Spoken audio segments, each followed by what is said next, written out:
what's up guys, it's Jess. Welcome back to my channel. As I mentioned in my REU workshop video, I asked y'all if you wanted to submit your personal statements, and I have one to review today. I've been an English tutor for a few years now, and even though I'm a STEM major, a lot of my background experience is actually in writing. So I'm very excited to read this personal statement today. I love reading other people's writing because I get to see how creative they are and what their stories are. But as a disclaimer, I am just offering my personal opinion on this personal statement based on my credibility as an English tutor, etc. So it's not to say that my opinion is right, nor that anyone who is reading this personal statement has to follow what I say. So I'm just one person that can provide their opinion out of the billion of people that live here that might think differently. So I would just like y'all to keep that in mind. But if there's at least one comment that I have that can help, that would be enough for me. So I'm gonna go ahead and get started. So in the context, I'm assuming, of how this personal statement is written, this person is applying for an REU, and they're applying to a program related to propulsion, aerodynamics, and controls of aerial vehicles. The specific project they're applying for is experimental study and computational simulation of single and double winglet of various airfoils. Now getting into the directions for the application, it says, please upload your statement of interest, limited to 1 page max. Be sure your statement of interest includes any previous research experience, what you hope to gain from your experience in an REU, any technical skills and or engineering computing programs you are familiar with, any scholarly accomplishments, and your future career goals. So 5 things this person has to cover. I don't know this for a fact, but if the REU admissions team is similar to those of college admission teams, then they're probably not going to read your essay word for word and be like, wow, I really got so much out of it by reading the entire thing. They just simply don't have time because of how many applicants would love to be in their program. It's definitely probably to a lesser extent for REUs, but you just want to be aware of that they might skim over your essay rather than read it word for word. For this person's first sentence, they say, when I was 17, I took my first flight lesson. That is 10 words, 44 characters of not doing enough. Not enough in saying it needs more words, but not enough in terms of really drawing people in. They say the exact age, which is good. They say first flight lesson, which is good. Another thing I want to mention is that this person only has 1 page to write their entire personal statement. So I'm going to go by it sentence by sentence and kind of critique each one, but then we'll see which ones we can actually implement considering there is a pretty strict page limit. So we will eventually cut down, but back to that first sentence, I really want to see more detail added into what that first flight lesson was like. For example, it doesn't really show a lot of context as to why this person took the first flight lesson in the first place. For example, I could say when I was 17, I went skydiving for the first time. And if I just start with that, there was no motive going into why I went skydiving, nor from an outside perspective can you really see what that thing was for in regards to my career at NASA and in business and in YouTube. How did skydiving fit in with that? I'm sure this person will get into why their first flight lesson was important, and that's why they started with it in their introduction. However, I really do think that first statement needs to be more eye-catching. Why did he take that first flight lesson in the first place? And what happened during that flight lesson? Describe the emotions that came with each action you were taking during it. From an outsider's perspective who's also not in engineering or has any idea about how planes work and whatnot, what do you even do in a flight lesson? Because as I look at the second sentence, it says, I remember after that first lesson, comma. So nowhere in there does this person explain what that first flight lesson actually entailed. So let's go ahead and read that second sentence so we have some context. It says, I remember after that first lesson, I was highly intimidated by the complexity of flying a plane, but my excitement for aviation was too strong to let that stop me. I get what they're trying to say here. Let me read the entire introduction so I can see how it flows. It says, having a pilot's license allows me to admire the persistence, passion, and cleverness engineers put into the machines they create. It's fascinating how air is invisible to the eye, but it can lift massive objects into the sky if appropriately harnessed. I'm excited to test my limits and learn more through experiences All in all, I want to be part of the engineering community that puts machines in the sky, and being part of this program will help achieve this. Now going back into the specifics of some recommendations that I have, I would definitely recommend transforming that first sentence and the lead up into the second sentence. Tell us why you decided to do that first flight lesson in the first place. Tell us what you actually did at that first flight lesson. Were you just watching someone fly a plane? Did you grip the wheel super hard and your fingers tense up while your heart is beating super fast? Or was your heartbeat calm and steady and your fingers laced around the wheel in a comforting way? Basically, what I'm trying to say here is talk more about what that first flight lesson actually entailed, and talk about the emotions and the thinking that you had going on during that actual lesson. The next sentence starts with "I remember after that first lesson." You don't need the "I remember," just say "after that first lesson." We want to make sure we can cut out as many unnecessary words so that we're able to save room for the details that actually matter. Having a pilot's license allows me to admire the persistence,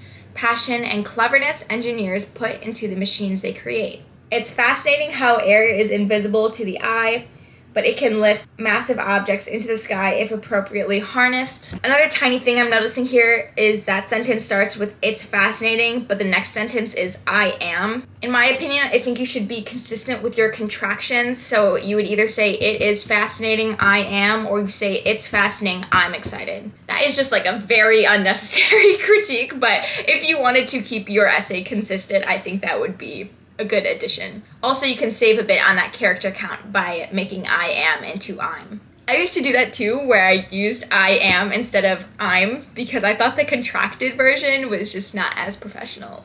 But it's really fine. That stuff doesn't really matter. So let's just say I'm excited to test my limits and learn more through experiences. I'm not too keen on that particular sentence because it's too general, and as I'm reading it, I'm thinking, well, gee, this applies to every REU applicant that wants to get into this program. Talk more about what testing your limits includes, because everyone has different limits.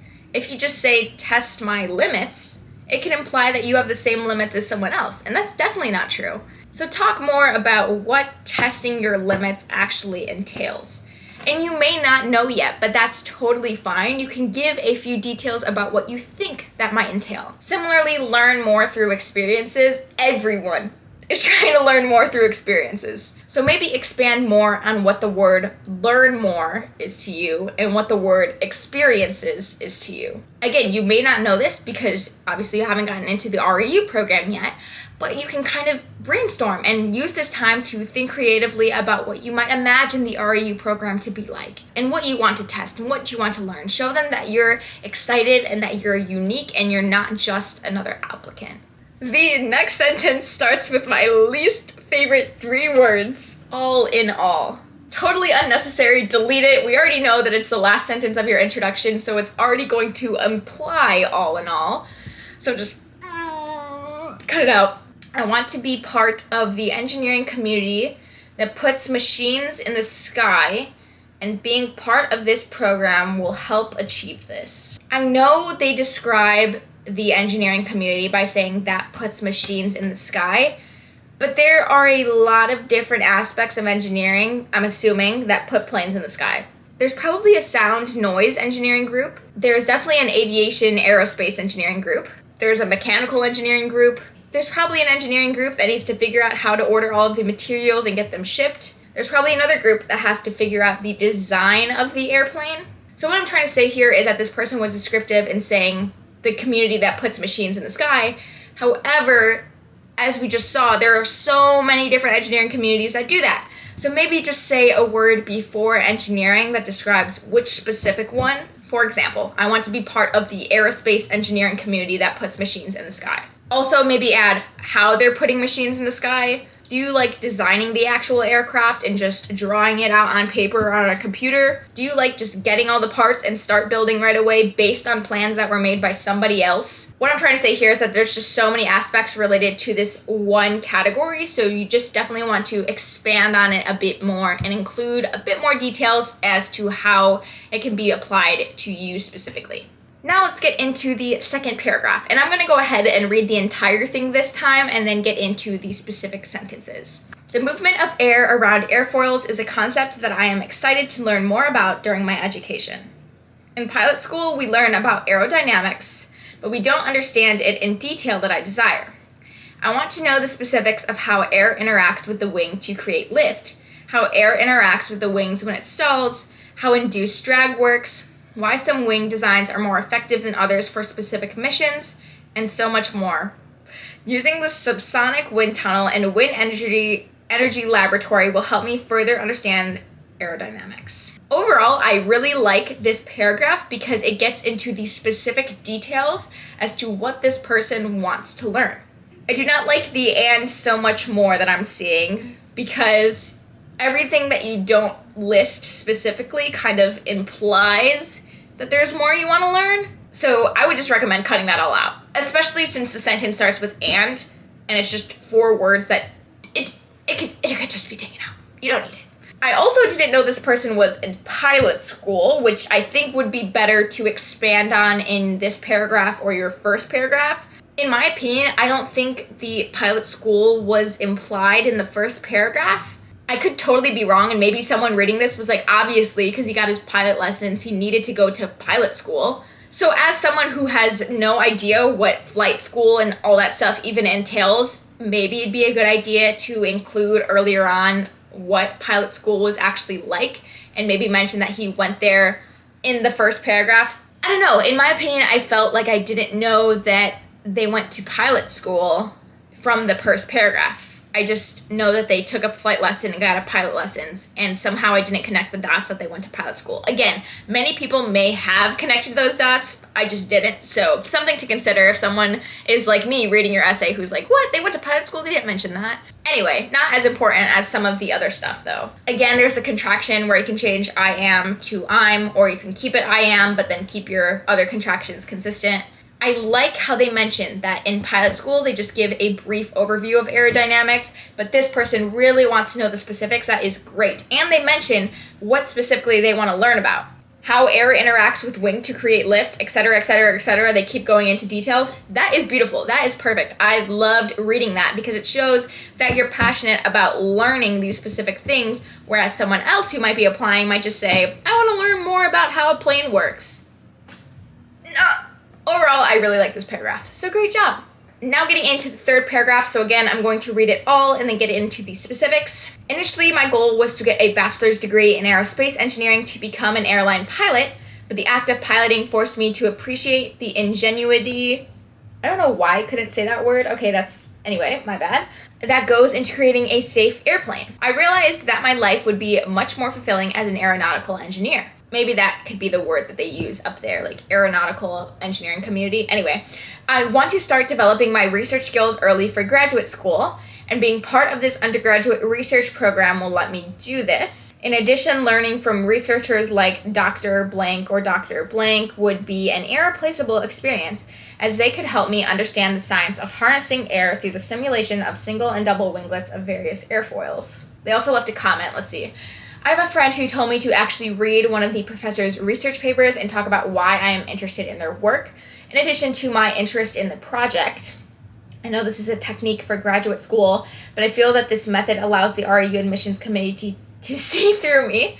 I rather talk about the project that I am interested in. What do you think? Should I clear up more space somewhere to talk about my interest in the professor's work? That is a very interesting comment. I appreciate the friend for offering that suggestion because I do think that it would be valuable to talk more about the specifics of what they research. But I totally see what the essay writer is saying here, where they feel like it might allow the REU admissions committee to see through them because they're just reading one paper out of the probably many that they have. And also you'd have to go through the process of looking through all of those research papers and finding one that's most relevant to this project. In my opinion, again, just one opinion out of the many people that could read this essay, I don't think it's necessary to read those professors' research papers in terms of using that information for this personal statement. You only have one page, and I don't think it should be wasted on talking about why you like their work. Instead, talk about the work that you like and that you want to do and how this program will be beneficial and helpful in letting you do the work that you desire. So I agree with the essay writer here that you should talk about the project that you're interested in rather than the specifics into what those researchers do. I don't know how I feel about the irreplaceable adjective in front of experience, but I get what they're saying. I think what the essay writer ended this paragraph with is fine because they talk about what these two doctors could help them specifically understand. I don't think there needs to be anything else related to their research papers and what they do. So overall, great job on that paragraph as well. Next paragraph. During my time in engineering class, I worked with a team to design a wind turbine and volunteered to be the turbine blade designer. I applied my knowledge of airfoils from piloting along with the researching the internet for the optimal angle of attack, the number of blades, blade length, blade thickness, blade curvature, and blade twist to maximize efficiency. I created the blade in SolidWorks, 3D printed it, and our team placed second out of 10 groups for the most efficient wind turbine. This process increased my desire to understand aerodynamics. Cool! I really like this paragraph as well. I am obsessed with seeing the details of what you're actually interested in. It shows how passionate you are about something without saying that I'm passionate about this. So great job. I think this person has a really great handle on that. Maybe say specifically what the time was and what the engineering class was. For example, during my second year at blank university in blank engineering class. Again, might be too many details, but if you have the room, I think it would be helpful to say those specific details. Instead of worked, you could say collaborated, you could say brainstormed. I don't know what I have against the word worked, but I feel like it's too general and it's not enough to describe the passion behind things. Maybe that's just because I know so many unhappy adults that work at their jobs that they hate. And so I've just always associated work with a negative connotation, but collaborate sounds super positive, that you and the people you're working with are both having a positive experience. That could just be like a personal bias I have towards that word, but you could exchange it for a different word as well. I like how you say you apply the knowledge of blank from your piloting experience along with your research in order to make this project a success. Ooh, chef's kiss. That was overall pretty good as well. So now getting into the next paragraph. I'm driven to work on military aircraft, and after I complete my PhD in aeronautical engineering, I will make every effort to work at Skunk Works to develop classified aircraft.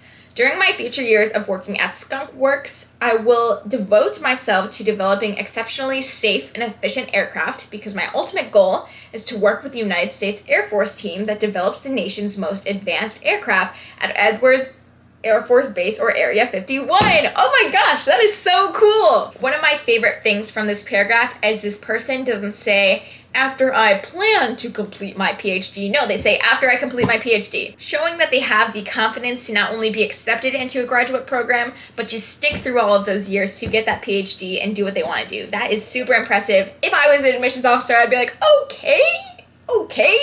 That is great. I love the word choice there. I also never knew about Skunk Works, so the fact that this person, well, I don't know, maybe it's more popular in the engineering community, but if it's not, it's cool that this person has a clear idea of where they want to work. They're not just saying, I would like to work at some company that does aeronautical engineering and I'd like to make money. No, this person's like, I'm going to work at Skunk Works and I'm going to develop classified aircraft and then I'm going to work at Area 51. Last paragraph says, I plan to learn the most I can, contribute to the program as much as I can, and enjoy my time in Statesboro to the best I can by exploring the city or by visiting museums like the Warner Robins Aviation Museum. I'm looking forward to increasing my knowledge and passion for aviation during this career accelerating program.